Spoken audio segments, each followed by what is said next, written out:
আইসক্রিমও বানানো হয়ে গেছে আর ম্যাঙ্গো পুডিংটাও করে রাখা আছে। আর আজকে আমাদের আরেকটা সুবিধা কি হয়েছে, আমাদের যে কাকি আমাদের রান্নাঘরে যে আরেকজন রান্না করে, ওরা গেছে বাপের বাড়িতে, মানে কাকি তার বাপের বাড়িতে গেছে ষষ্ঠী নিতে। তো কাকির গ্যাসটা ফাঁকা আছে।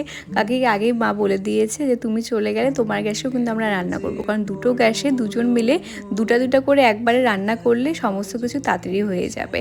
আর দিদিরা এখনও আসেনি, ওদের বাড়িতে যেহেতু ষষ্ঠী পুজো হয় তো পুজো শেষ করে ওদের আসতে একটু দেরি হবে, তাই আমরা তাড়াহুড়ো করে ওদের আসার আগে যতটা করতে পারি করে রাখছিলাম। আর আজ একদম দিন বুঝে আমার এই ট্রাইপডটা বরবাদ হয়ে গেল। যেই ভিডিও করার জন্য ফোনটাকে সেট করতে গেলাম, এই ফোন হোল্ডারটা ভেঙে গেল। মা যেহেতু উপোস ছিল তাই কিছুই টেস্ট করে দেখতে পাচ্ছিল না, তাই সমস্ত কিছু মা রান্নাগুলো আমি টেস্ট করে বলছিলাম লবণ ঝাল সবকিছু ঠিক আছে কিনা।